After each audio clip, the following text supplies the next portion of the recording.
আল্লাহ রাসূল সাল্লাল্লাহু আলাইহি ওয়াসাল্লাম মক্কার মধ্যে টানা 13টা বছর দাওয়াত দিলেন।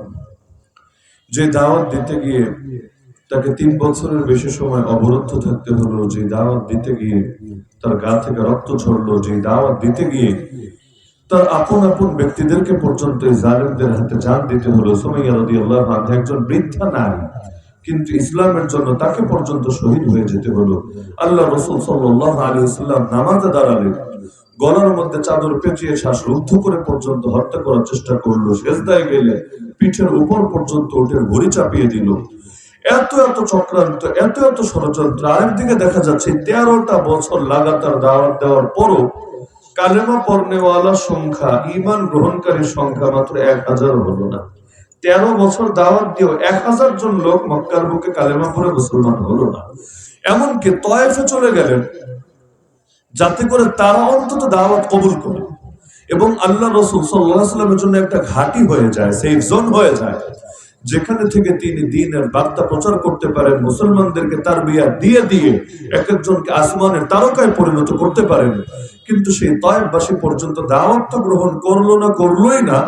আল্লাহ নবী আসার আগে তাদেরকে বলে এসেছিলেন, দাওয়াত যদি গ্রহণ নাও করেন অন্তত পক্ষে এই খবরটা মক্কার নেতাদেরকে জানাবেন না, কারণ আমি এখানে এসেছি, আপনাদের সঙ্গে বৈঠক করেছি, এটাকে আমার ঘাঁটি বানাতে চেয়েছি। এই খবর যদি মক্কাবাসী জেনে যায়, আমার সঙ্গীদের উপর আর আমার উপর নির্যাতনের মাত্রা আগের মতো থাকবে না, বরং নির্যাতনের মাত্রা আগের চাইতে বহুগুণ বেশি বেড়ে যাবে। কিন্তু এই জালেম নেমখরম সম্প্রদায় দাওয়াত তো কবুল করলোই না, উল্টো আল্লাহ রাসূল সাল্লাল্লাহু আলাইহি ওয়াসাল্লাম মক্কায় পৌঁছার আগেই মক্কার কুরাইশের নেতাদেরকে জানিয়ে দিল যে তোমাদের মুহাম্মদ আমাদের ভেতরে এসেছিল, আমাদেরকে কনফারেন্স করতে চেয়েছিল, আমাদেরকে দাওয়াত দিয়ে দিয়ে তার দলকে ভারী করতে চেয়েছিল। এটা শুনে তারা আগের চাইতে আরো বেশি তেলে বেগুনে জ্বলে উঠলো। এমনকি আল্লাহ নবীকে তাদের লোক পেছনে লাগিয়ে দিয়ে, বাচ্চা কাচ্চারে দিয়ে পাথর ছোড়াতে ছোড়াতে এমন ভাবে রক্তাক্ত করে ফেললো, ফেরেশতা পর্যন্ত সহ্য করতে পারলো না। আল্লাহ রাসূলের কাছে অনুমতি চাওয়ার জন্য চলে আসলো। ইয়া রাসূলুল্লাহ, আপনি যদি শুধু অনুমতি দেন, দুই পাশের পাহাড়কে চাপা দিয়ে পুরো জনপদের নাম নিশানা নাই করে দিব।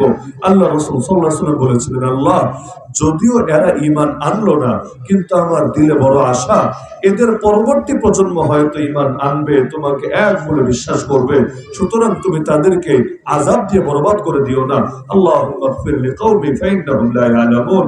হে আল্লাহ, ক্ষমা করে দাও, এরা তো বোঝে না, এরা অবুঝ। সুতরাং এবারের মতো এদেরকে মাফ করে দাও, এদেরকে ক্ষমা করে দাও।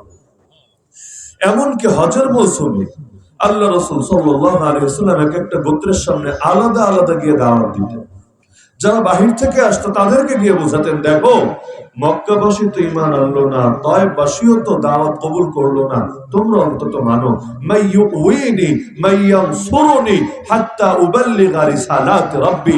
নবীর ভাষ্য ছিল এটা, কে আছো যে আমাকে একটু আশ্রয় দিবা, কে আছো যে আমার সাহায্যকারী হয়ে যাবা, আমি তোমার আশ্রয় থেকে, তোমার শেল্টারে থেকে আল্লাহর জমিন, আল্লাহর দ্বীনের বার্তা প্রচার করব, কেউ কে আছো?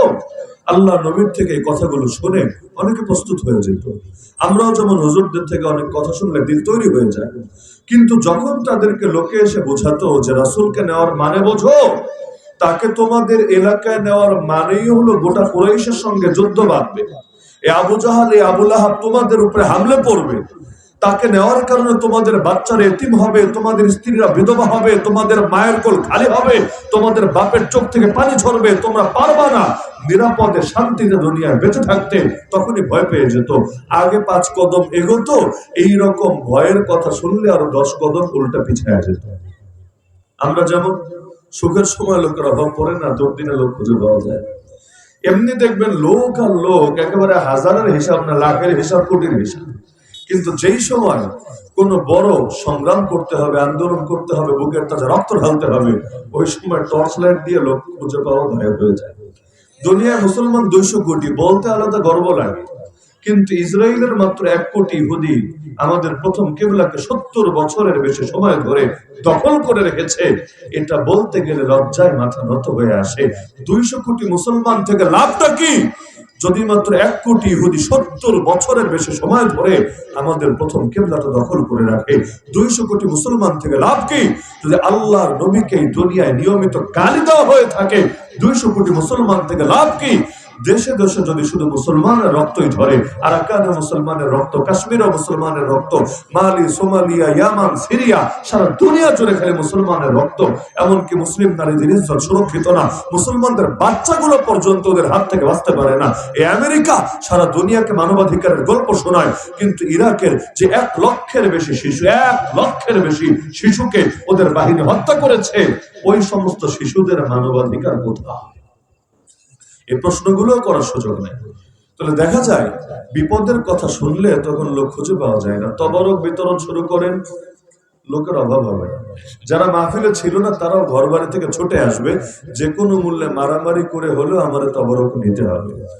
এমনকি মানুষ তো এখন লোকমুখে প্রচার করে খাবারের পরে মিষ্টি খাওয়া সুন্নাত। কেন? মিষ্টি খেতে তো মজাই লাগে খাবারের পরে। তো মিষ্টি খাওয়ার সুন্নতের উপরে, যদিও সুন্নত না, এটা লোকে বানিয়ে নিয়েছে, তাও মানলাম যে মিষ্টি খাওয়ার সুন্নতের উপরে চিরকাল আমল চলবে। ক্ষুধার জ্বালায় পেটে পাথর বাঁধার সুন্নতের উপর আমল করা লাগবে না। মাসের পর মাস ঘরে একটাবার চুলা জ্বলবে না, তবু হকের পথে চলতে হবে, হকের কথা বলতে হবে, এর উপর আমল করা লাগবে না। আরে শুধু বিজয়ের কথা, সবরের কথা বললেই চলবে?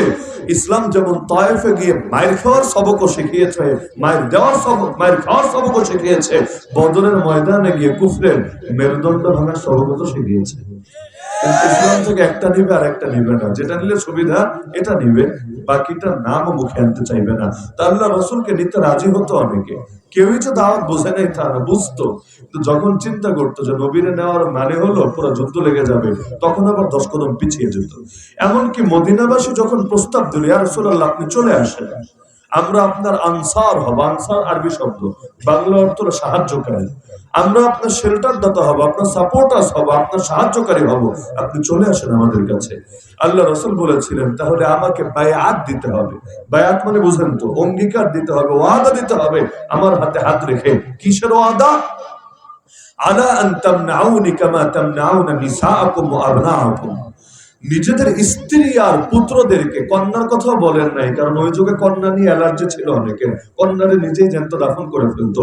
নবীর শব্দ হলো যেভাবে নিজেদের স্ত্রী আর পুত্র সন্তানদেরকে নিরাপত্তা দাও, আমাকেও এভাবে নিরাপত্তা দিবা, এই মর্মে আমার হাতে হাত রেখে ওয়াদা দিতে হবে।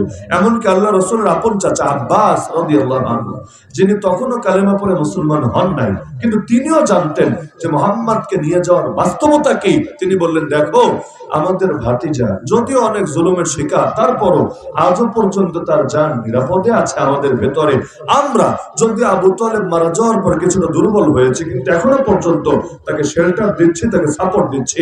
সুতরাং এমন যাতে না হয়, তাকে তো নিয়ে গেলাম, কিন্তু নেওয়ার পর তোমরা মাঝপথে তার সাহায্য ছেড়ে দিলা, তাহলে কিন্তু তোমাদের দুনিয়াও যাবে, তোমাদের আখিরাতও যাবে। প্রয়োজনে এখন চিন্তা করো, প্রয়োজনে সিদ্ধান্ত নিতে সময় নাও, কিন্তু একবার আল্লাহ রাসূলকে নেওয়ার পরে আর পেছনে ফেরার কোনো সুযোগ নাই। এমনকি আনসারী এক নেতা দাঁড়িয়ে বলল, হে আমার আনসারী ভাইয়েরা, তোমরা চিন্তা করে দেখো, আলা আন তাউদ্দাকুমুস সুয়ুফ, আরে তোমাদেরকে মক্কাবাসী কুরাইশের তরবারিগুলো তোমাদেরকে গিলে খাবে। সুতরাং এখনই তোমরা যদি না পারো, এখনই ক্ষমা চাও, এখনই ওযর পেশ করো, আল্লাহ মাফ করলেও করতে পারে। কিন্তু নবীকে নেওয়ার পরে যদি তোমরা সাহায্য পরিহার করো, আল্লাহ কিন্তু মাফ করবে না, সবাইকে আযাব দিয়ে বরবাদ করে ছাড়বে। দেখা গেল আল্লাহ রাসূল মক্কার বুকে 13টা বছর লাগাতার মেহনত করলেন, মায়ের খেলেন, জুলুম সইলেন, সমালোচিত হলেন, এমনকি অবরুদ্ধ জীবন যাপন করলেন। তার সাথীরা শহীদ হয়ে গেল, দৃশ্য পর্যন্ত দেখলেন। এমনকি তার আপনজনদেরকে একবার হাবাসায় পাঠিয়ে দিলেন, পরবর্তীতে মদিনায় পাঠিয়ে দিলেন, অবশেষে নিজেও দেশ ছাড়লেন। কিন্তু ওই যে আমি প্রথম বাক্য বলেছি, মুমিনের মেহনত কখনো বৃথা যায় না। আল্লাহর কি কুদরত দেখেন, মক্কার মধ্যে বীজ লাগিয়েছিলেন, কিন্তু ফসলটা ফলল গিয়ে মদিনায়। বীজ লাগালেন এক জায়গায়, ফসল ফললো আর এক জায়গায়। কি বুঝলেন এখান থেকে? আল্লাহ তাআলাই তো করেন, আল্লাহ নিজামী এটা বানিয়েছিলেন। মুমিনের মেহনত কখনোই বৃথা যাবে না। প্রয়োজনে মেহনত হবে এক জায়গায়, রেজাল্ট আসবে আর এক জায়গায়। মক্কায় 1000 লোক কালেমা পড়ে মুসলমান হলো না, কিন্তু মদিনায় এদিকে কি হয়ে গেছে জানেন? আল্লাহ নবী জীবনে এর আগে একবারও দাওয়াত নিয়ে মদিনায় যান নাই। এটাই তার প্রথম যাওয়া, হিজরতে যাচ্ছেন। লেকিন আল্লাহ নবী যাওয়ার আগেই এমন একটা ঘরও বাকি ছিল না যেই ঘরে কেউ না কেউ কালেমা পড়ে আল্লাহ নবীর অনুসারী হন নাই। মক্কায় কিন্তু প্রায় সব ঘরই বাকি, সব ঘরই বলতে গেলে প্রায় বাকি যেখানে লোক কালেমা পড়ে নাই। এমনকি যারা কালেমা পড়েছে এদের মধ্যে সমাজের লিডার কয়জন আর সমাজের এমনি নিম্ন শ্রেণীর মানুষ কয়জন? বেলাল হাবশী রাদিয়াল্লাহু আনহু, তিনি তো আর এলাকার লিডার না, একজন গোলাম, একজন দাস। এরকম অনেকেই ছিলেন যারা একেবারে সমাজের মধ্যে ওদের চোখে কোনো পাত্তা পাওয়ারই যোগ্য না, একেবারে সাধারণ। আব্দুল্লাহ বিন উম্মে মাকতুম, অন্ধ সাহাবী, কত টাইপের এমন ব্যক্তিত্ব যাদেরকে নিয়ে ওরা বিভিন্ন সময় টিটকারি পর্যন্ত মারত। কিন্তু দেখা গেল আল্লাহ নবী মেহনত করলেন মক্কায়, ফলটা কেমন ধরলো মদিনায়? নবী যাওয়ার আগেই এমন কোন ঘর বাকি নেই যে ঘরে লোকে কেউ না কেউ কালেমা পড়ে মুসলমান হয় নাই। ফলাফল কি হলো? আল্লাহ নবী যেতে দেরি, মদিনার বুকে ইসলামী রাষ্ট্র প্রতিষ্ঠা হতে দেরি না। মক্কায় কিন্তু ইসলামের রাষ্ট্র তখনও প্রতিষ্ঠা হয়নি। এর 8 বছর পরে এসে মক্কায় ইসলামের রাষ্ট্র প্রতিষ্ঠিত হলো। অথচ যেই মদিনায় জীবনে জানি নাই, দাওয়াত নিয়েও না, জিহাদ তো পরের আলাপ, দাওয়াত নিয়েও না, ওই মদিনায় নবী যাওয়ার আগে আল্লাহ এমন ইন্তজাম করে ফেললেন। কিভাবে? এটাই হলো মুমিনের মেহনতের ফায়দা। মুমিন যদি খালেস দিলে মেহনত করে, আল্লাহ তাআলা তারে বিজয়ী করবেন। ওয়াল আকিবাতু লিল মুত্তাকিন, এটা আমরা খুতবার মধ্যেও বলি, ওয়াল আকিবাতু লিল মুত্তাকিন, শেষ বিজয়ের হাসি তারাই হাসে যাদের দিলে তাকওয়া আছে। শেষ বিজয়ের হাসি জালেমরা হাসতে পারে না। ইন্নাল্লাহা লা ইউমলি লিল জালিম, আল্লাহ জালেমকে ঢিল দেয় কিন্তু আল্লাহ ছাড় দিল, ছেড়ে দেয় না। হাত্তা ইদা আখাযাহু, সহিহ বুখারীর হাদিস, যেদিন আল্লাহ জালেমকে ধরে লাম ইউফলিতু, তখন আর ছাড়ে না। যখন আল্লাহ ধরে এমন ধরে সামনে খাবার থাকে, খাবার খাওয়ার টাইম হয় না, এমন ধরে জাতির উদ্দেশ্যে কিছু বলতে মনে চায়, বলার সুযোগ পায় না, এমন ধরে বেডরুমের গোপন কাপড়গুলো অন্তত গুছায় লাগেজে নিবে, ওই টাইমটা পর্যন্ত হাতে পায় না, এমন ধরে। আরে নিজের বিপদে আপদে সবসময় পাশে থাকে যে দরবেশ বাবা, ওই দরবেশের বুজুর্গরে কি আর মানুষ অবমূল্যায়ন করে নাকি? কিন্তু দরবেশরে পর্যন্ত সঙ্গে নেওয়ার সুযোগ হয়। এগুলো তো যুগে যুগে আল্লাহ নমুনা, তবুও পাপিষ্ঠরা শিক্ষা গ্রহণ করে না। প্রতি যুগে কিন্তু এমনই বিষয়টা।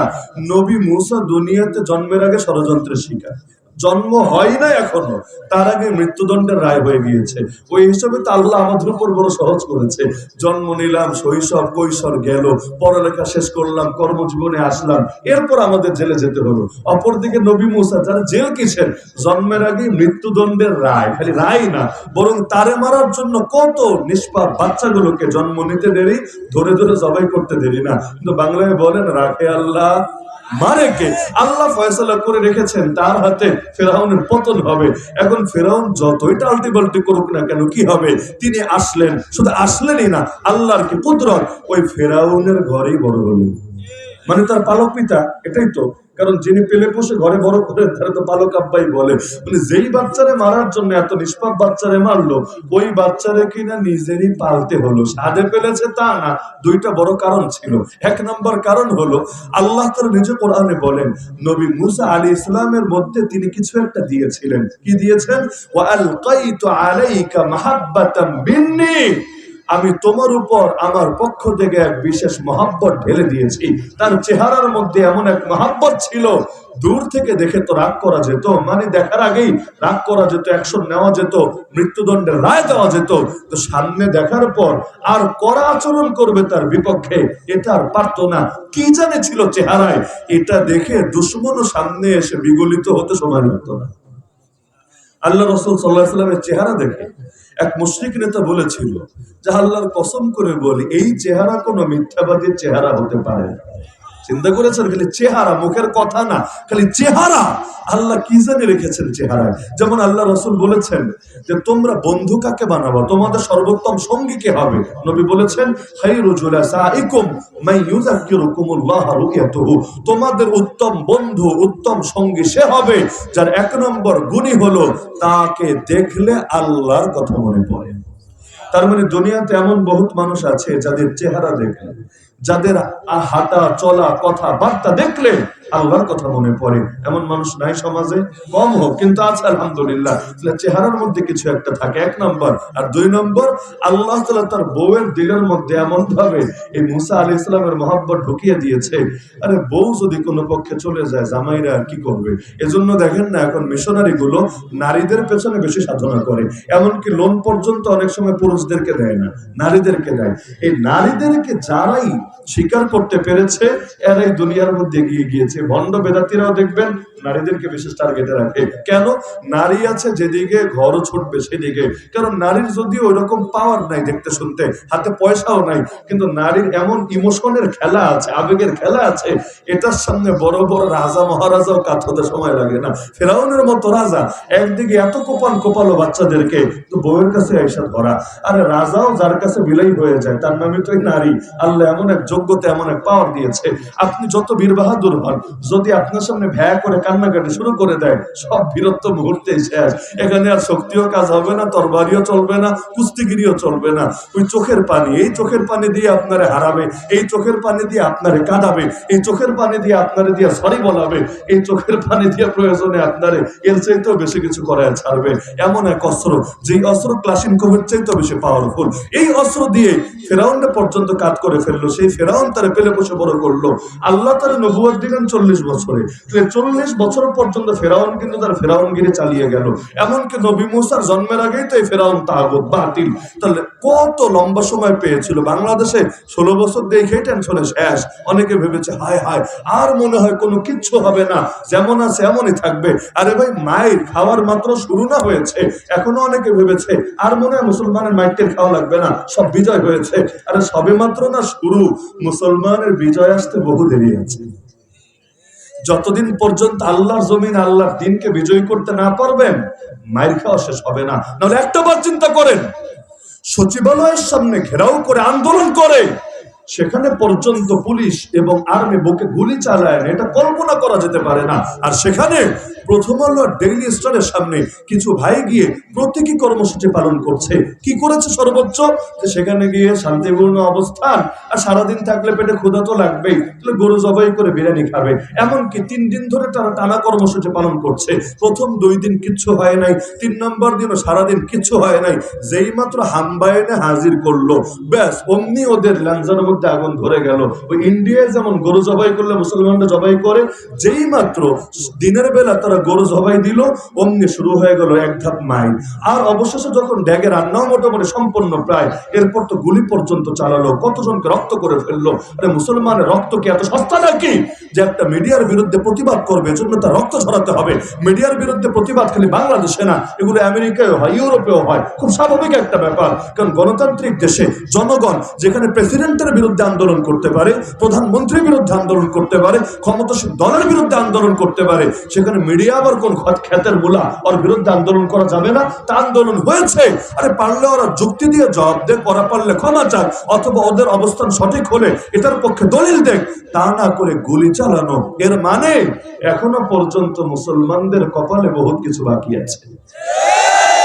এমনকি যে স্বাধীনতা স্বাধীনতা বলে সবাই চেঁচাচ্ছে, আল্লাহই ভালো জানেন এর ফল কতদিন পর্যন্ত ভোগ করা যাবে। কারণ ষড়যন্ত্রকারীরা বসে নাই, এক এক সময় এক এক রূপ ধরে আসে আর আসে। দিন শেষে যে কি হবে এক আল্লাহই ভালো জানেন। সুতরাং যতদিন ইসলাম ভালো না থাকবে, মুসলমান ভালো থাকার সুযোগ নাই। আজকে তো বাংলাদেশে ইসলামের নামগন্ধই নাই। রাজনীতিতে ইসলাম নাই, অর্থনীতিতে নাই, বিচার আচারে নাই, আইন কানুনে নাই, পার্লামেন্টে নাই, কোর্ট কাছারিতে নাই, সভ্যতায় নাই, সংস্কৃতিতে নাই, বিনোদনে নাই, খেলাধুলায় নাই, শিক্ষা দীক্ষায় নাই। আছেটা কোথায়? আছেটা কোথায়? বলবে হুজুর মসজিদে, মাদ্রাসায়, মাহফিলে, খানকায়। এখানেও তো ভাই পুরা নাই। কেন? মাহফিলে কথা বলতে গেলে আইসা বাধা দিবে।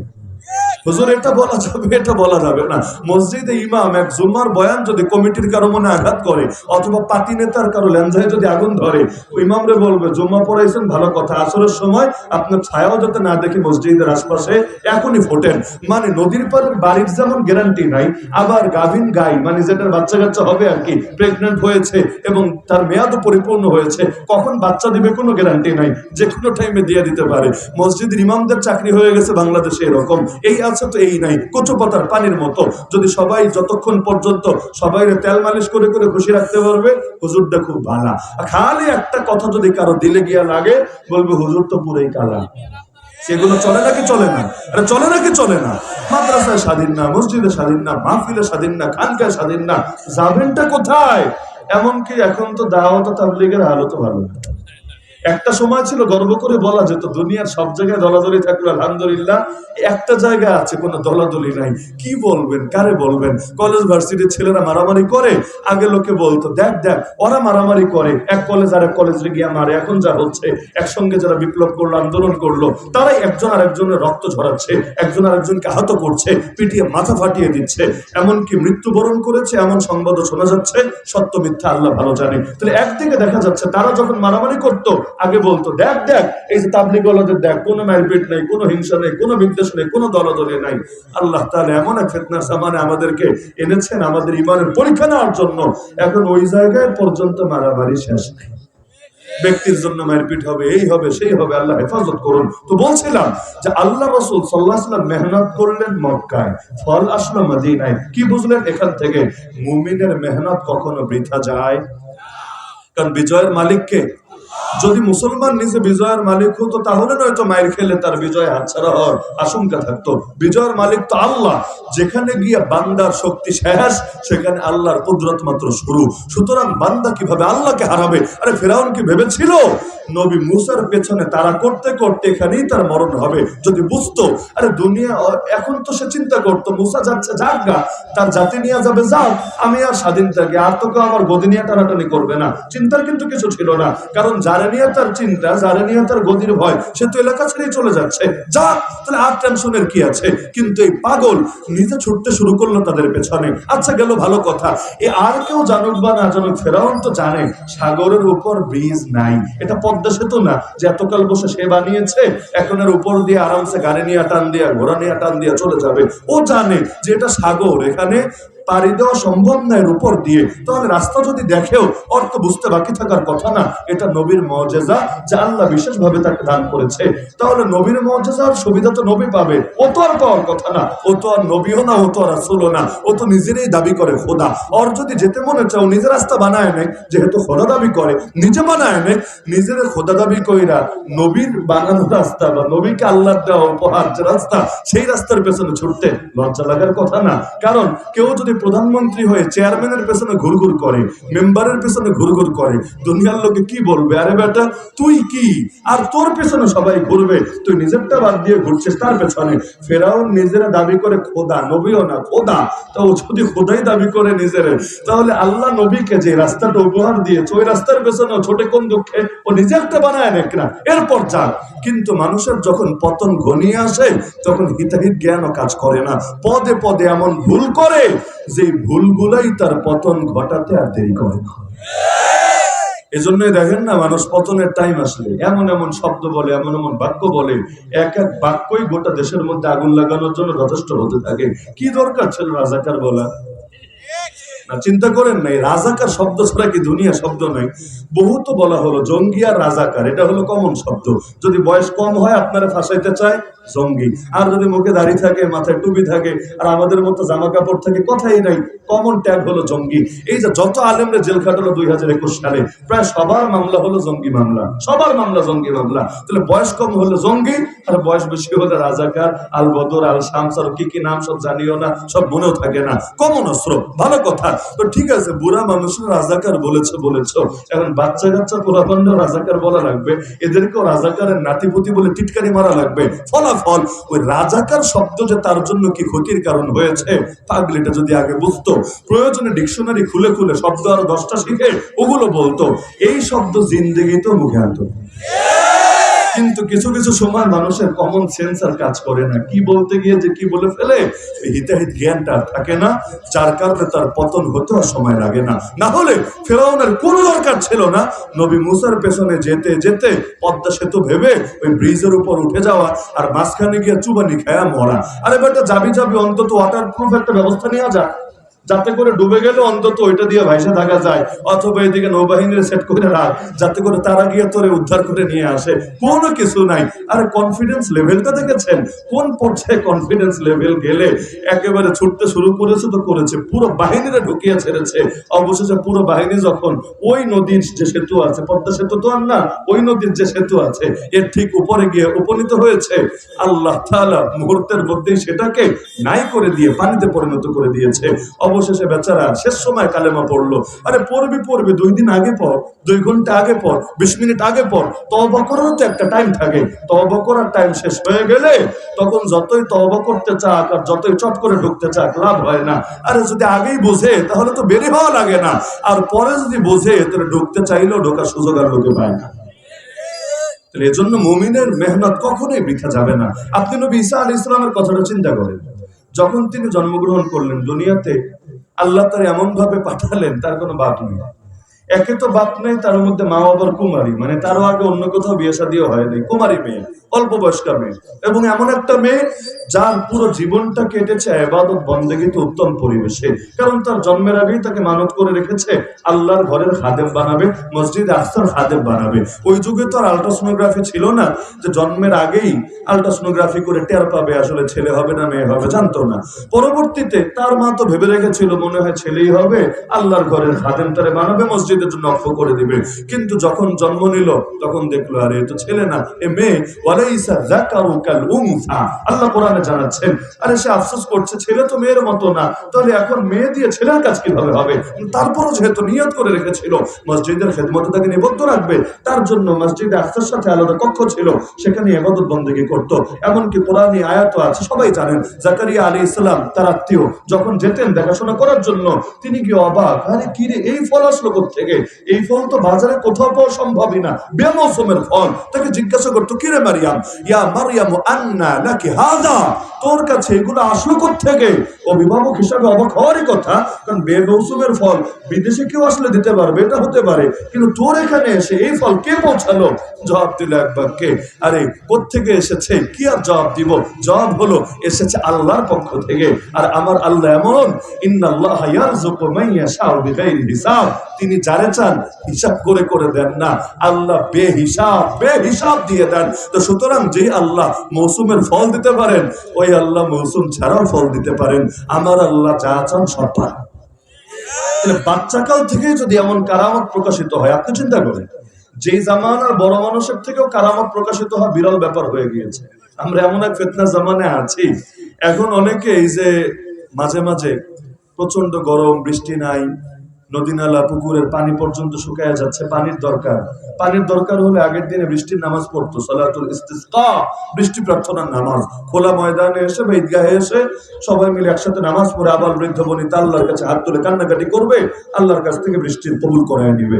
এই জামানায় নামাজটা অনেকে পড়ে না। কেন পড়ে না জানেন? বহুত কারণ আছে। 1 নম্বর কারণ তো এলেমই নাই, মানে এটা যে এরকম একটা বিধান আছে শরীয়তে, এটা অনেকে জানে না। আরে ফরজ নামাজে ঠিক মতো পড়তে পারে না, জানাজার নামাজই পারে না, দোয়ায় কুনুতি বলতে পারে না, আর তার জন্য সলাতুল ইস্তিসকা তো বিশাল ব্যাপার, এটা নামও শোনে নাই। আর 2 নম্বর একটা কারণ হলো অনেকে ভয় পায়। ভয় কি ভয় জানেন? যে আগের লোকেরা তো বহুত বুজুর্গ ছিল, আল্লাহর ওলি ছিল, তারা দোয়া করলে আল্লাহ কবুল করে ফেলতো, আল্লাহ তাআলা বৃষ্টি দিয়ে দিত, মুস্তাজাব দাওয়া ছিল। আমরা তো পাপী, পাপের সাগরে ডুবে থাকি। আমরা একদিন দোয়া করলাম, 2 দিন করলাম, 3 দিন করলাম, পরে যদি দেখা যায় বৃষ্টি না হয়, মান ইজ্জত কিছু থাকবে নাকি? গ্রামবাসী বলবে কি রে হুজুরটা সমস্যা কি? এই হুজুর আগে তার দাদা দোয়া করতো, তার আব্বা দোয়া করতো, তার ওলি দোয়া করতো, তার পীর দোয়া করতো, তখন তো বৃষ্টি আসতো, এখন আসে না কেন? তাহলে মনে হয় কোনো কাহিনী আছে। ওই ভয়ে অনেকে নামাজ পড়তে রাজি হয় না, পাছে লোকে কি না বলে। অথচ নামাজ তো পড়বো আল্লাহর নবীর সুন্নাত হিসাবে। আরে ফলাফল আল্লাহ দিল আলহামদুলিল্লাহ, না দিল আলহামদুলিল্লাহ। যেমন দোয়া করাটাই ইবাদত, দোয়া করাটাই ইবাদত। এমনকি দোয়া করার পর যেগুলো নগদ কবুল হয় আমরা দেখতে পাই ফল প্রকাশিত হয়েছে, এগুলোর তুলনায় যেগুলোর ফল প্রকাশ হয় নাই, কিয়ামতের দিন মানুষ ওইটা নিয়ে বেশি খুশি হবে। কেন জানেন? যেটা পাওয়ার তো নগদে পেয়ে গেছে। আল্লাহ আমার একটা আইফোন দাও, ঠিক আছে দিয়ে দিল। আল্লাহ আমার একটা রয়্যাল এনফিল্ড দাও, ঠিক আছে দিয়ে দিল। কিন্তু এমন কিছু চাইলো গোটা জীবনে আর পাইলো না, তার মানে কি লস হলো? লস না। কিয়ামতের দিন আল্লাহর বদৌলতে তারে এত দেওয়া দিবে, এত দেওয়া দিবে, বান্দা আফসোস করে বলবে, হায় যদি দুনিয়ার বুকে একটা দোয়াও ডাইরেক্ট কবুল না হতো, সব স্টকে থাকতো, আজকের কিয়ামতের দিনের জন্য কতই না ভালো হতো, আমার হিসাব নিকাশ কতই না সহজ হতো। তাহলে দুনিয়ার যা নগদে পেলাম তো পেলাম, সাহাবীদের মধ্যে যে সাহাবীরা লম্বা হায়াত পেয়েছে, আল্লাহ রাসূল সাল্লাল্লাহু আলাইহি ওয়াসাল্লামের পরে আবু বকর, ওমর, ওসমান রাদিয়াল্লাহু আনহুম, তাদের জামানাও পেয়েছে। এদের কেউ কেউ, বুখারী মুসলিমেও হাদিস আছে, কেউ কেউ বড় ভয় পেতেন। তারা বলতেন, আমাদের কিছু ভাইয়েরা দুনিয়ার মধ্যে কোনো কিছু পাওয়ার আগে আল্লাহর ডাকে সাড়া দিয়ে আল্লাহর মেহমান হয়ে গিয়েছে, শহীদ হয়ে জান্নাতে সবুজ পাখি হয়ে গিয়েছে, কিন্তু আমরা তো অনেক কিছু পেয়ে গেলাম দুনিয়ার বুকে, না জানি দুনিয়ার এই প্রাপ্তির কারণে আখিরাতের সওয়াব কমে আসে, জান্নাতের মাকাম কমে আসে। কারণ আমাদের ভাইয়েরা কিছু ভোগই করতে পারে নাই। যেমন মুসআব বিন উমাইর রাদিয়াল্লাহু আনহু এক সময় ছিলেন আরবের সবচাইতে বিলাসী তরুণ, যার মতো দামি কাপড়, দামি পারফিউম, দামি বাহন দ্বিতীয় কেউ ব্যবহার করবে এটা কল্পনাও করা যেত না। কিন্তু ইসলাম গ্রহণ করার পর তাকে এত কষ্ট দেওয়া হয়েছে, এত কষ্ট, তার মা আর তার চাচারা মিলে গায়ের কাপড় পর্যন্ত নিয়ে নিয়েছে, বাকি সব তো নিয়েছেই, তাকে ছালার চট গায়ে দিয়ে ঘর থেকে বের হয়ে আসতে হয়েছে। অবশেষে এই পরিমাণ কষ্ট করেছেন গোটা জীবন। উহুদের ময়দানে যখন শহীদ হন তখন পর্যন্ত মুসলমানদের হাতে অতিরিক্ত কাফনের কাপড় নাই, যেটা দিয়ে তার কাফন দিয়ে জানাজা দিয়ে তাকে কবরে রাখবে। অবশেষে তার গায়ের কাপড়টা দিয়ে তার কাফন পরাবে, ভালো কথা, তো গায়ের কাপড়টা এতটা শর্ট, মাথা ঢাকলে পা খুলে যায়, পা ঢাকলে মাথা খুলে যায়। সাহাবীরাও কান্না পাচ্ছে তাদের, কারণ তার ভাই শহীদ হয়েছে, এখন তার একটা কাফনের কাপড়ে জড়ায়ও কবরে রাখতে পারবে না। এর চাইতে বড় আফসোসের বিষয় একজন মুসলমানের জন্য কি হতে পারে? অবশেষে আল্লাহ নবী বললেন, ঠিক আছে, তোমরা আমার মুসাবের মাথাটাই ঢেকে দাও আর পায়ের উপর ঘাস দিয়ে দাও, ঘাস, ইজখির নামক ঘাস বিছিয়ে দাও। তন্য সাহাবীরা তারা বলতেন যে এই যে মুসাব গোটা জীবনটা শুধু কোরবানি আর কোরবানি আর কোরবানি দিয়ে গেলেন, দুনিয়ায় কিছুই ভোগ করতে পারলো না, কিন্তু আমরা তো দুনিয়ায় বহু কিছু পেয়ে গেলাম। যেমন আবু হুরায়রা রাদিয়াল্লাহু আনহু এক সময় ক্ষুধার জলে অজ্ঞান হয়ে রাস্তার পাশে বেহুশ হয়ে পড়ে থাকতেন, আর পরবর্তীতে আল্লাহ তাকে দুনিয়ায় এত দেওয়া দিয়েছিলেন, নাক মুছতেন যে রুমাল দিয়ে সেটা পর্যন্ত রেশমের তৈরি রুমাল ছিল। তিনি নাক মুছতে গিয়ে একদিন কেঁদে ফেলছেন, হায় আল্লাহ তো আমার দুনিয়ায় দিয়ে দিল, আমাদের কত ভাই পুরোটাই আখিরাতের জন্য বরাদ্দ রাখলো, না জানি দুনিয়ার এই প্রাপ্তির কারণে আখিরাতের সওয়াব কমে যায়। আমরা তো যারা বড় লোক এদেরকে নিয়ে ঈর্ষা করি, বড় লোক কবে গরিবরে নিয়ে ঈর্ষা করে আমি দেখি নাই। কিন্তু কিয়ামতের দিন যখন বড় লোকে দেখবে গরিব 500 বছর আগে লাফায় লাফায় জান্নাতে চলে গেছে। 500 বছর বোঝেন? একদিন সমান সমান 1000 বছর। ইন্না ইয়াওমান ইনদা রাব্বিক কাআলফি সানাতিন মিম্মা তাউদ্দুন। আখিরাতের একদিন সমান যদি দুনিয়ার 1000 বছর হয়, এক মাস সমান কত, এক বছর সমান কত, তাহলে 500 বছর সমান দুনিয়ার কত কত কত দীর্ঘকাল। একটাবার চিন্তা করেন, দুনিয়ায় গরিব থেকে কয় বছর? 50 বছর, 60 বছর, 70 বছর। মইরা গেলে গরিবই কি আর বড় লোকই কি? সব তো একই।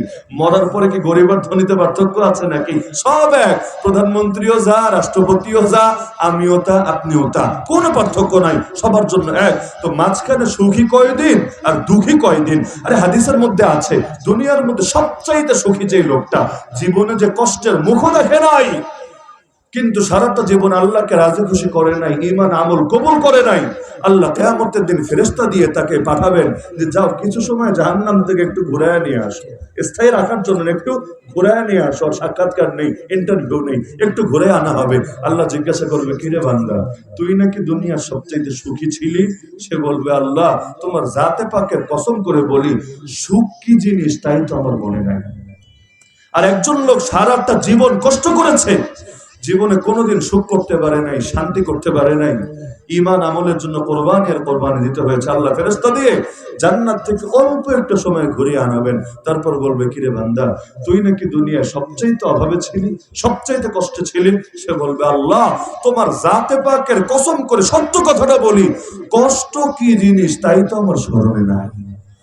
কোন সেই সুখ যা পেলে দুনিয়ার সব কষ্ট ভুলে যায়, আর কোন সেই আযাব আর গজব যে এক মুহূর্তই সামনে আসলে দুনিয়ার সব সুখ নিমেষেই হারিয়ে যায়। তাহলে কিসের পেছনে ছুটছি? এই দুনিয়া এটা আবার কি? আর দুনিয়া দারুমাল্লা দারালাহু, বুজুর্গরা বলতেন দুনিয়া তার বাড়ি যার আসল বাড়ি নাই, ও মালুমাল্লা মাল রাহু, দুনিয়া তার মাল যার আসল মাল নাই, ওয়ালাহা ইয়াজমাউ মাল্লা আকলা লাহু, শুধু দুনিয়ার জন্য জমা করে তারা যাদের আকল বুদ্ধি বলতে কিছু না। তো নবী ঈসা আলাইহিস সালামের কথা বলছিলাম যে একদিকে তার মা এই অল্প বয়সেই আল্লাহ তাআলা তাকে কারামত দান করলেন, এবং সবাই জানতেন যে এই মেয়েটাকে আল্লাহ তাআলা এমন বিশেষ এক যোগ্যতা দান করেছেন, মানে পুরো ফিলিস্তিনে খুঁজেও তার সমপর্যায়ের দ্বিতীয় কাউকে খুঁজে পাওয়া সম্ভব না। হঠাৎ করে কিছুদিন নাই নাই তো নাই, আবার যখন ফিরলো বাচ্চা একটা নিয়ে ফিরলো। এখন আপনিই বলেন এটা যদি আপনার এলাকায় হতো আপনি কি ভাবতেন? উল্টো তো গালি আরো বেশি করে দিত, খারাপ মেয়েদের চাইতে বেশি করে দিত, যে ওরা তো ভালো ভাবছিলাম, ওরা তো পিসাব মনে করছিলাম, ওরা তো এই মনে করছিলাম সেই মনে করছিলাম। দেখেন না হুজুরদের নামে মিডিয়া কোনো বদনাম ছড়ালে পাবলিক এইটা বইলে একটু বেশি মজা পায়, যদি এক বছর পর আবার থুক্কো থুক্কো দেওয়া লাগে, ও আমরা তো ভেবেছি হুজুর খারাপ। এই যে প্রথম আলো, এই ডেইলি স্টার, কত মানুষের যে জঙ্গি বানায় ছাড়লো, আল্লাহ হেফাজত করুন। কত নিষ্পাপ নিষ্পাপ মানুষকে জঙ্গি নাটকের বলি বানিয়ে তাদেরকে বছরের পর বছর জেল খাটালো। এদের উপর আওয়ামী সরকার যে জুলুম চালিয়েছিল সেই জুলুমকে বৈধতা দেওয়ার চেষ্টা চালালো। আল্লাহর কি কুদরত! আমি তো চিন্তা করি ওরা এতকাল পর্যন্ত 16 বছরে যাদেরকে জঙ্গি বলেছিল, উগ্র বলেছিল, আসলে যদি তারা জঙ্গি হতো আর উগ্র হতো, এই প্রথম আলো অফিসের একটা ইটও বাকি থাকতো না। এই যে আন্দোলন নেমেছে সবগুলো ইট পর্যন্ত খুলে নিয়ে চলে আসতো। তারা জঙ্গি না, উগ্র না, শান্তশিষ্ট সভ্য ভদ্র বলেই তো এখনো শান্তিপূর্ণ কর্মসূচি দেখায়। না হলে এরা যেই পরিমাণ ক্ষতি করেছে ইসলামের, যেই পরিমাণ ক্ষতি করেছে উলামায়ে কেরামের, যেই পরিমাণ ক্ষতি করেছে মসজিদ মাদ্রাসা দ্বীনের দুর্গগুলোর, ওই পরিমাণ ক্ষতি বাংলাদেশের দ্বিতীয় কেউ করেছে কিনা সন্দেহ আছে। আল্লাহ হেফাজত করুন। তো নবী ঈসা আলাইহিস সালাম আসলেন। এখন নবী ঈসা আলাইহিস সালামের নিয়ে যখন আসলেন ছোট বাচ্চা, মারিয়াম আলাইহিস সালাম যদি 100 বার কসম করেও বলেন তিনি খারাপ কিছু করেন নাই, 100 বার কসম করেও বলেন, আপনাদের কি ধারণা লোকে বিশ্বাস করবে? সম্ভব না। একটা কুমারী মেয়ে বাচ্চা নিয়ে আসবে আর কারোর সাথে তার কোনো খারাপ সম্পর্ক হয় নাই, কিচ্ছু হয় নাই, এটা কে বিশ্বাস করবে? পাগলও বিশ্বাস করবে না। এমনকি লোকে তাকে বলতে শুরু করলো, কোরআন মাজিদের মধ্যে আল্লাহ নিজে জানিয়েছেন, সূরা মারিয়াম, তার নামে আজ তো সূরাই আছে 16 নম্বর পারায়, সেখানে বিস্তারিত আল্লাহ শুনিয়েছেন। তারা বলতে শুরু করলো, ইয়া উখতা হারুন, আরে হারুনের বোন, এই হারুন নবী মুসার ভাই হারুন না, তার অন্য আত্মীয়, হে হারুনের বোন, বোন, মা কানা আবুকি ইমরাআ সাউই ওয়া মা কানাত উম্মুকি বাগিয়া, আরে কামটা কি করলি? তোর বাপও তো কোনো খারাপ চরিত্রের লোক ছিল না, তোর মাও তো কোনো পতিতা, কোনো বেশ্যা ছিল না, কাজটা তুই করলিটা কি? কিন্তু এদিকে আল্লাহ আবার তাকে জানিয়ে রেখেছে তিনি কোনো কথার জবাব দিতে পারবেন না, তাকে কথার রোজা রাখতে হবে। আমরা তো খাওয়ার রোজা রাখি, আমাদের রোজা মানে খাবো না, পানি পান করবো না, স্ত্রীর সাথে মিলিত হবো না। ওই জামানে আরেকটা রোজা ছিল, কথাও বলা যাবে না, মানে রোজা রেখেছেন শাটডাউন। এখন কথা বলার দরকার সবচাইতে বেশি, কারণ একজন সতীসাধী নারীর চরিত্র নিয়ে যদি অপবাদ দেওয়া হয়, এর চাইতে বড় খারাপ বিষয় কি হতে পারে? আর একজন সতীসাধী নারীর কাছে তার প্রাণের চাইতে তার ইজ্জতের দাম বেশি, সে জান দিয়ে দিতে পারে, কিন্তু তার ইজ্জত নিয়ে কেউ কথা বলবে এটা সহ্য করে নিতে পারে না। আর সেখানে তার মতো এত পবিত্র, এত বুজুর্গ, এত আল্লাহওয়ালা, জীবনে একটা পাপও করে নাই, তাকে নিয়ে যখন এই টাইপের কথা বলা হচ্ছে, কলিজাটা তো ভেঙে চুরে জমে মুচড়ে যাওয়ার কথা। কিন্তু আল্লাহ তো জানিয়েছেন কথা বলা যাবে না। এখন কি হবে? আল্লাহর জন্য যখন তিনি তার এই মুখটারে বন্ধ করলেন, ওই যে আগে বললাম না মুমিনের মেহনত বৃথা যায় না, মেহনত করে এক জায়গায়, রেজাল্ট আসে আরেক জায়গায়। তিনি আল্লাহর আদেশ মানলেন, তার মুখটাকে বন্ধ করলেন, ফলাফল আল্লাহ তার জন্য এমন কারামত খুলে দিলেন, আল্লাহ এমন মুখ থেকে কথা বের করে আনলেন যেই মুখ সাধারণত কথা বলে না। ফাআশারাত ইলাই, তিনি ইশারা দিলেন বাচ্চার দিকে, ইশারাও নিজের থেকে দেন নাই, আল্লাহ তার দিলে ঢেলে দিয়েছেন, ইশারা দিলেন বাচ্চার দিকে। এবার লোকে হাসির তামাশা শুরু করলো, ক্বালু কাইফা নুকাল্লিমু মান কানা ফিল মাহদি সাবিয়্যা, কি রে ফাইজলামি করছিস নাকি আমাদের সাথে? একদিকে চরিত্র খুঁয়েছিস আর একদিকে কি আকলটাও খুঁয়েছিস নাকি? আরে যেই বাচ্চা কোলে, ওই বাচ্চার সাথে কথা বলবো কিভাবে?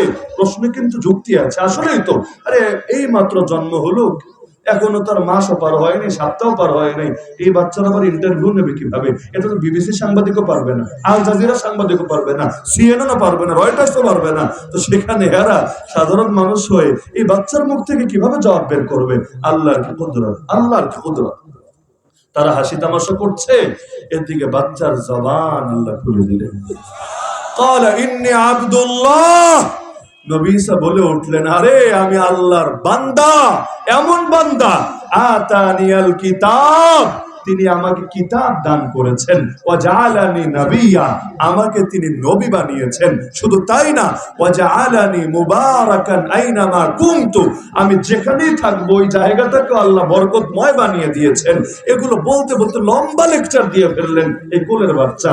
এই কোলের বাচ্চার জবান থেকে যখন কথা বের হলো, স্পষ্ট সাক্ষ্য শুনলো, এবং তারা এটাও জানলো এই বাচ্চা যেন তেন বাচ্চা না, এই বাচ্চা নবী, এই বাচ্চা রাসূল, এই বাচ্চাকে আল্লাহ কিতাবও দিয়েছে। শুধু কিতাব না, এখন যে তার মাকে নিয়ে অপমান দিচ্ছে, অবাররাম বিওয়ালিদাতি, এই বাচ্চা বলে দিচ্ছে আল্লাহ আমাকে আদেশ করেছে আমার মায়ের সাথে চিরকাল ভালো ব্যবহার করতে হবে। ওয়ালাম ইয়াজআলনি জাব্বারান শাকিয়্যা ওয়াসসালামু আলাইয়া, আলাইকান আলাইকুম না, ওয়াসসালামু আলাইয়া ইয়াউমা উলিদতু ওয়া ইয়াউমা আমুতু ওয়া ইয়াউমা উবাসু হাইয়্যা, আমার উপর সালাম বর্ষিত হোক, শান্তি বর্ষিত হোক। নিজের উপরে নিজে সালামের দোয়া করছে, আমার উপর সালাম বর্ষিত হোক সেদিন যেদিন জন্ম নিলাম, আবার সেদিন যেদিন আমার মরণ হবে, আবার সেদিন যেদিন আল্লাহ পুনরায় জীবন দিয়ে কিয়ামতের ময়দানে উঠাবে।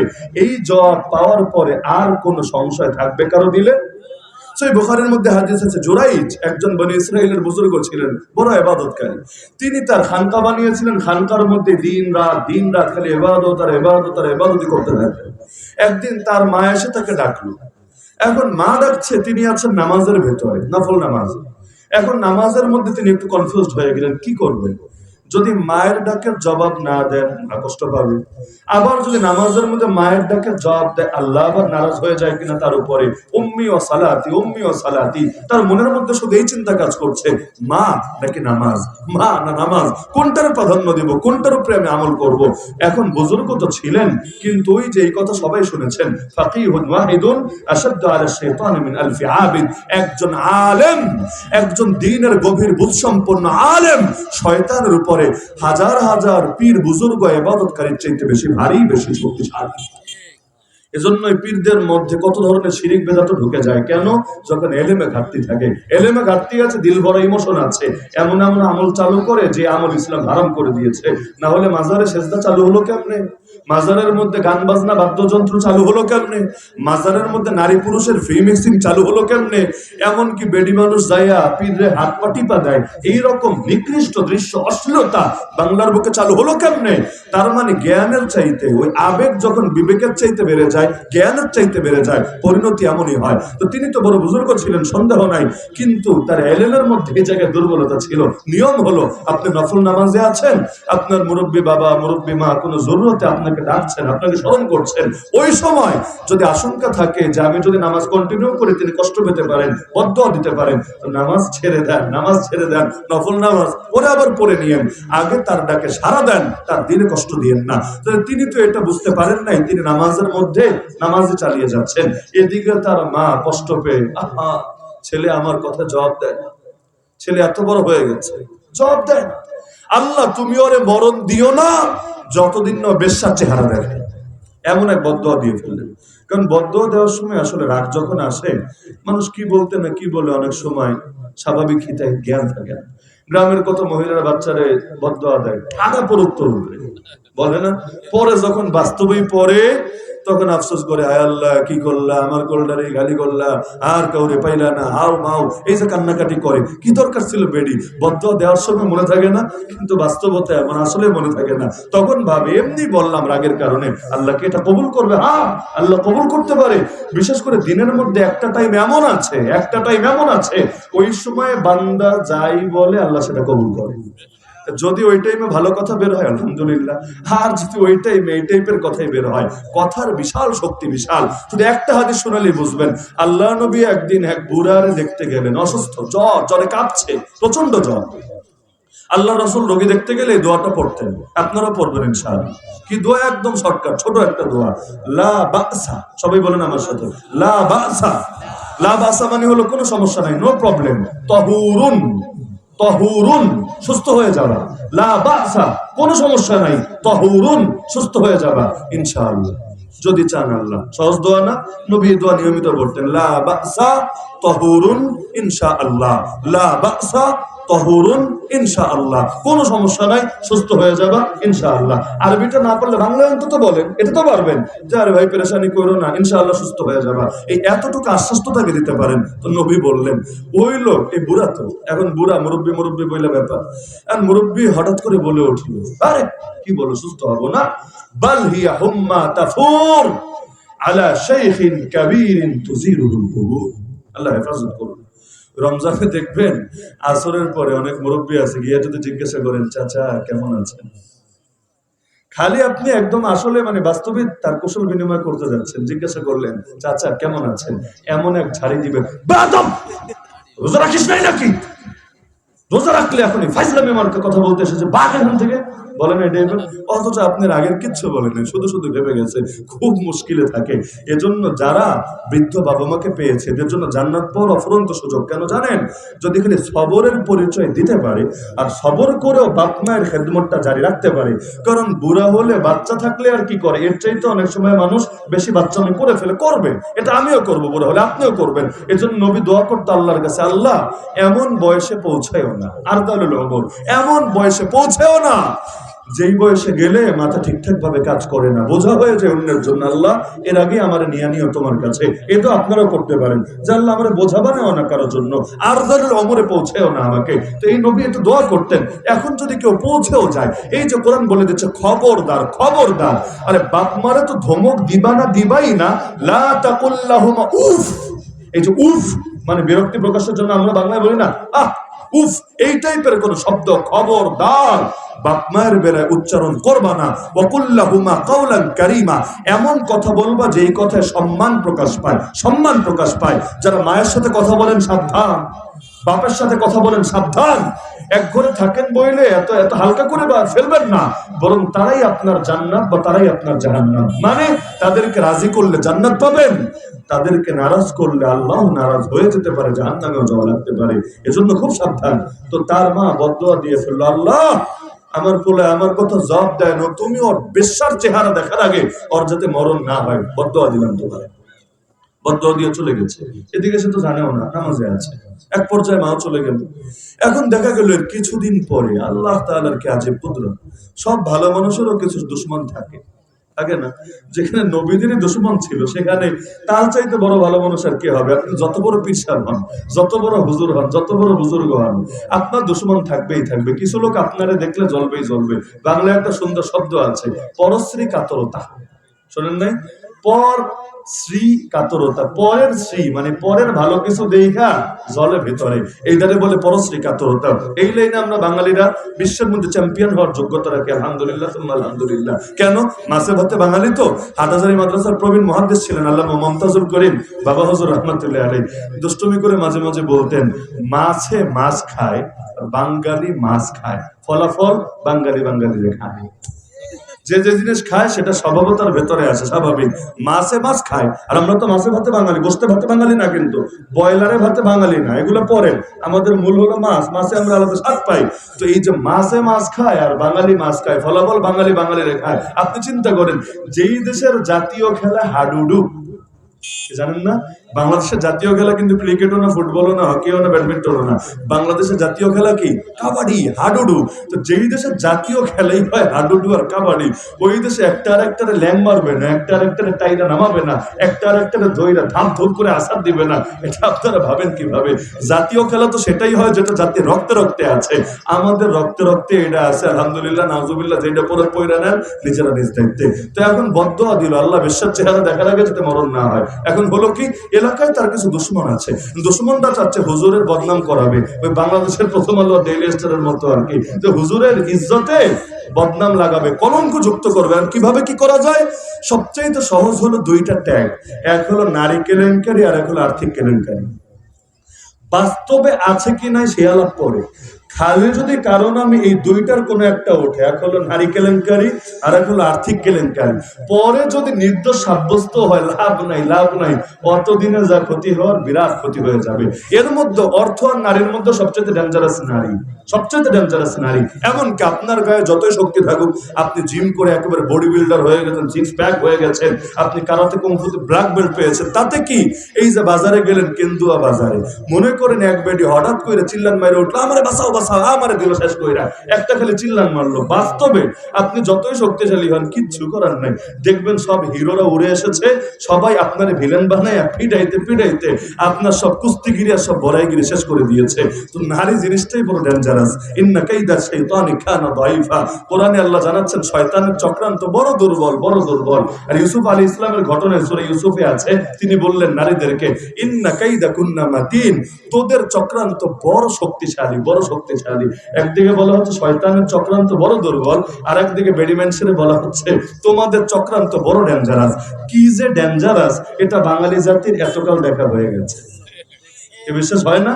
হিটলার পর্যন্ত ফেল মেরেছে রে ভাই। হিটলার এই জামানায় থাকলে শিষ্যত্ব গ্রহণ করা লাগতো নতুন করে। ও চিন্তা করতো ও আর কি হিটলার, ওর চাইতে বড় হিটলার দেখি বাংলাদেশে মজুদ আছে। তাহলে এখন বদ্ধতা দিয়ে ফেলেছে, এখন কি হবে? কিছু লোক ষড়যন্ত্র করছে, হুজুররে যেমনেও ফাঁসাতে হবে। উদার এখন কিভাবে ফাঁসানো যায়? একটা বেশ্যারে ভাড়া করলো, এই শোন তুই হুজুরের নামে একটা ট্যাগ লাগায় দে, আর তুই কথা বললে এই কথার একটা ওয়েট থাকবে, তাহলে এই হুজুরটারে পছানো যাবে। কিন্তু এত বড় হুজুর, শুধু একটা বেশ্যা বললেই কি লোকে মানবে নাকি? এজন্য সে চাইলো এবং তারা মিলে চক্রান্ত করলো, এটারে বেশ মজবুত প্রমাণ দাঁড় করাতে হবে। কিভাবে? এই হুজুররে পটায়া তার সাথে একেবারে ফিজিক্যাল রিলেশন কইরা হুজুরের বাচ্চা নিতে হবে পেটে।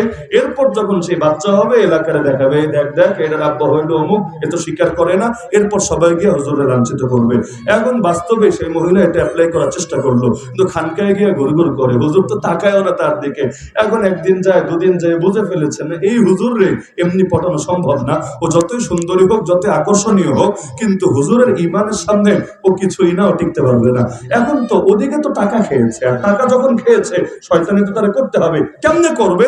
হাদিসের মধ্যে আছে, এবার এই হুজুরের একজন মুরিদ ছিল রাখাল, রাখাল বোঝেন না? রাখাল, এই রাখালটার এসে ধীরে ধীরে পটায় ফেললো। হুজুরে পারে নাই, হুজুরের মুরিদ রে, হুজুরের শিষ্যরে পটালো, পটায়া বিছানায় নিয়ে গেল। প্রেম তো আবার বিছানায় না গেলে নাকি সার্থক হয় না, একেবারে বিছানায় গেল, প্রেমকেও সার্থক করলো, অবশেষে প্রেগনেন্ট হলো, বাচ্চাও হলো। এখন বাচ্চায় তো আর কথা বলতে পারে না, সে এটা বললো, আর এই বাচ্চা কার বাচ্চা জানো? এই বাচ্চা হলো অমুক পিরানে পীর দস্তগীর অমুক হুজুরের বাচ্চা। আর যায় কই, কথা একবার উঠলেই হলো। পাবলিক এবার এসে, আর এর মধ্যে ষড়যন্ত্রকারীরা সবার আগে আছে, এর আগিয়ে সহিহ বুখারীর হাদিস, অস্বীকারের সুযোগ তো নাই, এর আগিয়ে হুজুরের খানকা ভেঙে চূর্ণ বিচূর্ণ করে হুজুরের পর্যন্ত কলার ধরে নিচে নামিয়ে চর থাপ্পড় কিল ঘুষি সবাই মিলে মারতে লাগলো। আর এরকম মারামারির জায়গায় তো আমাদের একটু এসকো বেশি থাকে। এমনি দেশ পুরো চুরি করে খায়া ফেলবে, লুট করে খেয়ে ফেলবে, কিচ্ছু বলবে না। মসজিদে খালি একটা জুতা চোর ধরা পড়বে, 50 টাকা দামে জুতা চুরি করেছে, আরে পাবলিক করে মারারে জীবনের সবচেয়ে কামিয়াবি মনে করবে, ঠেইলা ধাক্কা 10টারে সরায়া পর্যন্ত ওরা 2-1টা কিল ঘুষি দিবে, সারা জীবন বলতে পারবে আমি একটা জুতা চোরকে পিটাতে পেরেছি। এইটাই হলো আমাদের দৌড়। অথচ বহুত বড় বড় এই দেশের ক্ষমতাসীনরা যে পুরো দেশটা লুটে পুটে খেয়েছে, ওদের যে এর চাইতে বেশি পিটুনি দেওয়া উচিত, এটার মধ্যে হবে না। তখন হুজুর মানুষ, দুর্বল মানুষ পেয়েছে তো এমন মারা মারছে, মারতে মারতে অবস্থা খারাপ। হুজুর খালি বারবার জিজ্ঞাসা করে আমার অপরাধ কি, আমার অপরাধ কি, এটা তো বলেন। মানে এই ঘটনা যেই কয়বার পড়ি আমার শুধু নিজের কাহিনী মনে পড়ে। পুরো রিমান্ডের টাইমে আমি শুধু অফিসারদেরকে এটা বলেছি, আমাকে কি মামলা দিলেন এবং আমাকে কি কেসের কারণে অ্যারেস্টটা করলেন, কারণটা অন্তত বলেন, আমার অন্তত জানা থাকলো। এখন কোর্টে তুললো প্রথমবার, বিচারক জিজ্ঞেস করে ম্যাজিস্ট্রেট, কারণ প্রথমবার যখন তুললো, এদিকে রাতের বেলা গোপনে তুলে নিয়ে এসে তারাবি পড়িয়ে বাসায় গেলাম, বাসা থেকে 10 মিনিটের কথা বলে এনেছে যে আপনার সাথে স্পেশাল 10 মিনিট কথা বলবে, জরুরি আলাপ, এখনই যেতে হবে। ওই যে 10 মিনিটের জন্য নিল, বের হতে 1 বছর লাগলো। সে এখন নিয়ে আসলো, পরের দিনই কোর্টে চালান করে দিল। ফ্যামিলি জানেই না যে ধরে কি থানায় রেখেছে, না ঢাকায় পাঠিয়েছে গোয়েন্দা বিভাগের কাছে, না পুলিশ স্টেশনে, কই কিচ্ছু জানে না। এখন কোর্টে দাঁড় করিয়েছে, তার মধ্যে আবার দেশে করোনা, মানে সবকিছু একটা থমথমে অবস্থা। এখন ম্যাজিস্ট্রেট, তাও আবার এক হিন্দু, এই ম্যাজিস্ট্রেট আমার জিজ্ঞাসা করছে আপনার কিছু বলার আছে, আপনার বিরুদ্ধে যে অভিযোগ সে ব্যাপারে কিছু বলার আছে? আছে। আমি বললাম আসলে আমার বিরুদ্ধে কি অভিযোগ সেটা আমি এখনো জানি না, যার কারণে কি বলবো সেটা আমি বুঝতে পারছি না, বাস্তবে আমি জানি না। আমি ওদেরকে বারবার বলছি যে আমার অন্তত জানান জানান জানান। পুরা রিমান্ড, একেবারে রমজানের শেষ দশক গেল, ঈদের দিনও রিমান্ডে, ঈদও গেল। এরপর জেলে যাওয়ার পরে শুনলাম জেলে আবার পত্র পত্রিকা চলে, 4টা পত্রিকা জেলে যায়। ওই যারা পত্রিকা পড়েছে এরা বললো যে হুজুর আপনার নামে তো এই কথা লেখা হয়েছে, আপনাকে এই মামলা দেওয়া হয়েছে। এখন আমি বলি হায় রে, এই মামলা এটা তো আমি জানিও না, আর রিমান্ডে এটা নিয়ে কোনো প্রশ্নও করে নাই, কোনো জিজ্ঞাসাও করে নাই, মানে নাটক করতে হবে তাই করেছে। ওরাও তো জানে নাটকের সাথে কোনো ধরনের সম্পৃক্ততা নাই। তো মানুষ যদি নাই জানে যে আসলে কি জন্য তাকে মারা হচ্ছে, কি জন্য তাকে গ্রেফতার করা হচ্ছে, আরো বেশি টেনশন কাজ করে। তো পীর সাহেব বলছেন আমারে খালি বল বেটা কি করেছি, কেউ বলে না, খালি মারে আর মারে আর মারে। শেষে একটা বললো, ও এখন ভাজা মাছ উল্টায় খাইতে পারো না, না এই বাচ্চাটা কার থেকে হলো। এবার তো সে বুঝে ফেলেছে আয় রে, কাহিনী তো অনেক গভীর এই কাহিনী। এবার সে বলল আল্লাহর ওয়াস্তে, আল্লাহর ওয়াস্তে আমারে 2টা রাকাত নামাজ পড়ার টাইম দাও। আর সবাই বললো এখন আবার বুজুর্গি দেখাতে এসেছে, আগাম করার সময় মনে থাকে না নামাজের কথা, এখন এসেছো নামাজ পড়তে। তিনি তারপর অনুনয় বিনয় করলেন আমার 2টা রাকাত নামাজ পড়তে দাও, এরপর কত মারতে মনে চায় তোমরা মায়ের। উজু করলেন, উজুর পানি এনে দিল, একদিকে তো রক্ত ঝরছে, একদিকে কষ্ট হচ্ছে, কষ্ট করে উজু করে 2 রাকাত নামাজ পড়লেন, আল্লাহর কাছে হাত তুলে দিল খুলে রোনাচারি করলেন। এরপর বাচ্চাটার কাছে গেলেন, সবাই অবাক। এখন বলে ও নিজের বাচ্চা দেখতে আসছো না, আগে দেখো না, দেখ দেখ মন খুলে দেখ, জিনা করে বাচ্চা ফোটাইছো এখন আবার দেখবি, দেখ। এক একজন এক এক ভাবে ট্রোল করছে, টিটকারি করছে। তিনি বাচ্চার কাছে গিয়ে বলছেন বাচ্চা তুমি বলো তোমার বাবাকে। সবাই অবাক। আরে বাচ্চাকে জিজ্ঞাসা করে বাচ্চা কি বলবে, কিন্তু তার প্রশ্ন করতে দেরি বাচ্চার জবান থেকে জবাব বের হলো আমার বাবা হলো অমুক রাখা। বাচ্চার জবান থেকে যখন জবাব বের হয় আর কোনো গবেষণা আর কোনো রিসার্চের প্রয়োজন আছে? সবাই পা জড়িয়ে ধরলো, এক একজন হাউমাউ করে কান্নাকাটি করে ক্ষমা চাইতে লাগলো। তারা বললো হযরত আল্লাহর ওয়াস্তে মাফ করে দেন, নাহলে আল্লাহর এই বেয়াদবির কারণে আমাদেরকে গজবে আক্রান্ত করতে পারেন। আমরা আপনার এই যে খানকাকে ভেঙে ফেলেছি, আমরা স্বর্ণ দিয়ে মিন যাহাব, আমরা স্বর্ণ দিয়ে আপনার খানকাকে পুনরায় নির্মাণ করে দিব। তিনি বললেন না, স্বর্ণ দিয়ে যে খানকা নির্মাণ হবে ওই খানকা আমার খানকা হতে পারে না, আবারও আমাকে আগের মতো মাটি দিয়া খানকা বানায় দাও, সেখানে আমি গিয়ে ইবাদত করব। আল্লাহর কি কুদরত, এই যে ঘটনা। এমনকি হাদিসের মধ্যে আছে 3টা বাচ্চা এমন যারা মায়ের কোলে বসেই কথা বলেছে, 3টার 2টা বলা হয়ে গেছে। এক নবী ঈসা, দ্বিতীয় হলো এই জুরাইজ আল আবিদ, এই বুজুর্গের জামানার সেই বাচ্চা, আর 3 নম্বর বাচ্চা তার কথা হাদিসের মধ্যে আছে, এক মা তার বাচ্চারে দুধ খাওয়াচ্ছে। হঠাৎ করে সামনে দিয়ে এক লোক ঘোড়ার পিঠে চড়ে যাচ্ছে, দেখতে বোঝা যাচ্ছে বড় অফিসার, সেই রকম ঠাট বাট ভাব সবই আলাদা। দেখেন না বাংলাদেশে গরিব মানুষের চেহারা থাকে একরকম, আর বড় লোকদের চেহারা, হাব ভাব কথাবার্তা সব থাকে আরেক রকম। দেখলেই বোঝা যায় যে এটা একটা স্পেশাল কিছু, এটা ভিআইপি কিছু। তো এরকম একজন সামনে দিয়ে গেল মা, এবার আল্লাহরে বলল আল্লাহ আল্লাহুম্মা জাল ইবনি মিসলাহু, হে আল্লাহ আমার বাচ্চাকে ওর মতো বানায় দেন। আল্লাহর কি কুদরত, বাচ্চা জবান থেকে বের হলো আল্লাহুম্মা লা তাজআলনি মিসলা, হে আল্লাহ আমাকে ওর মতো বানায়েন না। মা তো অবাক, কি রে বাচ্চার মুখ থেকে দুধ খাচ্ছে, বাচ্চা এতক্ষণ দুধই খাচ্ছিল, খালি মুখটা স্তন থেকে সরায়া দোয়াটা কইরা আবার দুধ খাচ্ছে। মায়ের তো মাথায় ধরছে না, আমি কি এটা স্বপ্ন দেখছি না কল্পনা, না কাহিনীটা কি। এর কিছুক্ষণ পরে আবার আরেকটা মহিলা, এর মারতে মারতে, মহিলাটা মূলত দাসী বাদী, তারা মারতে মারতে নিকৃষ্ট ভাবে জুলুম করে করে লোকে নিয়ে যাচ্ছে। আর তারা বলছে জানাইতি সারাত্তি, জানাইতি সারাত্তি, আরে তুই চোর, চুরি করেছিস, তুই জিনাকার, জিনা করেছিস, এভাবে মারতে মারতে নিয়ে যাচ্ছে। এখন সেই মা দোয়া করছে আল্লাহ আমার বাচ্চা যাতে এমনি মানুষের হাতে মাইন না খায়, আল্লাহ তুমি আমার বাচ্চার এইরকম পরিণতি দিও না, এইরকম বানায়ও না। আবার বাচ্চা স্তন থেকে মুখ সরাইয়া বলে হে আল্লাহ আমার এর মতো বানায় দাও। এখন তো আরো আবার কাহিনী কি, এবার বলে ওই ফুলা তোর কাছে সমস্যা কি বল, তুই কথা বলতে পারিস না ভালো কথা, কিন্তু আমি তোর জন্য দোয়া করলাম তুই এটার বিরুদ্ধে বদদোয়া দিলি, আবার আমি তোরে বিপদ থেকে বাঁচানোর জন্য দোয়া করলাম তুই আবার ওইটার কাউন্টার দিলি, কাহিনী কি পিচ্ছি তোর এবার বলা লাগবে বল। এখন সুন্দর মতো পিচ্ছি বয়ান করা শুরু করেছে, দুধ খাওয়ানেওয়ালা পিচ্ছি এবার ব্রিফিং দিচ্ছে যে আসলে কাহিনী হলো জাব্বারুম মিনাল জাবাবিরা, আরে যেই লোকটারা দেখেছেন খুব ঠাটবাট নিয়ে যাচ্ছে, দেখতে তো খুব ভিআইপি মনে হয়, কিন্তু সে এক বড় জালেম। তো সুতরাং আল্লাহ আমার জালেমের মতো বানাক, এটা কিছুতেই কামনা করতে পারি না। আর পরবর্তীতে যে নারীটাকে দেখলেন মারতে মারতে নিয়ে যাচ্ছে, তারা তো বলছে সে জিনা করেছে, সে চুরি করেছে। আসলে সে জিনাও করে নাই, আসলে সে চুরিও করে নাই, সব তার নামে অপবাদ দেওয়া হয়েছে, সে মাজলুম। আমি আল্লাহকে এটা বলেছি, আল্লাহ জালেম বানাও না, আল্লাহ প্রয়োজনে মাজলুম বানাও। মাজলুম হতে রাজি আছি, জালেম হতে রাজি নাই। মাজলুম হলে লসের কিছু নাই, লাভ আর লাভ, আর জালেম হলে পুরোটাই লস আর পুরোটাই লস।